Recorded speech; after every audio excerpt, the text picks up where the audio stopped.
അമ്പലമുക്ക് വിനീത കൊലക്കേസിലെ ഏകപ്രതി രാജേന്ദ്രൻ കുറ്റക്കാരനെന്ന് കോടതി. Thiruvananthapuram 7ാം additional sessions കോടതിയുടേതാണ് വിധി. 2022 ഫെബ്രുവരി 6-നായിരുന്നു വിനീതയെ കൊലപ്പെടുത്തിയത്. ശ്രീനന്ദ ചേരുന്നു. ശ്രീനന്ദ, അമ്പലമുക്ക് വിനീത കൊലക്കേസിലെ ഏകപ്രതി രാജേന്ദ്രൻ കുറ്റക്കാരൻ തന്നെ എന്നാണ് കോടതി വിധി വന്നിരിക്കുന്നത്. ഇനി ശിക്ഷ സംബന്ധിച്ചുള്ള വിധി എന്നായിരിക്കും?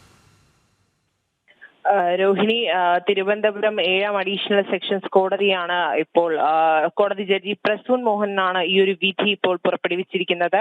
വിനീത കേസിൽ പ്രതി രാജേന്ദ്രൻ കുറ്റക്കാരനാണെന്നാണ് ഇപ്പോൾ തെളിഞ്ഞിരിക്കുന്നത്. അയാൾ തന്നെയാണ് ഒന്നാം പ്രതി, ഏകപ്രതിയും അയാൾ തന്നെയാണ് എന്നാണ് ഇപ്പോൾ നമുക്ക് വിധിയിൽ നിന്ന് മനസ്സിലാക്കാൻ സാധിക്കുന്നത്. കേസ് ഈ മാസം 21-ന് വീണ്ടും പരിഗണിക്കാനിരിക്കുകയാണ്. 7 റിപ്പോർട്ടുകളാണ് കോടതി ഇനിയും വിനീത കേസിന്റെ ഇതുമായി ബന്ധപ്പെട്ട് ആവശ്യപ്പെട്ടിരിക്കുന്നത്.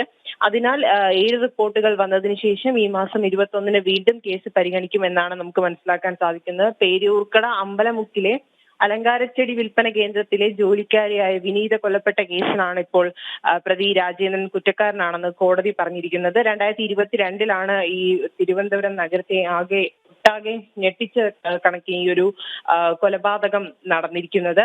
തമിഴ്നാട് സ്വദേശിയായ രാജേന്ദ്രനായിരുന്നു പ്രതി.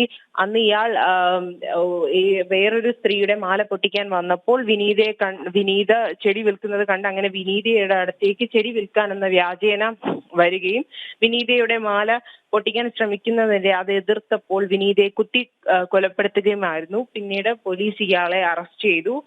ഇതാണ് ഇയാൾ പോലീസിന് നൽകിയ മൊഴി എന്ന് പറയുന്നത്. തുടർന്ന് ഇന്നിപ്പോൾ 2025 ഏപ്രിൽ മാസം 10-ാം തീയതിയാണ് ഈ കേസിന്റെ വിധി വന്നിരിക്കുന്നത്.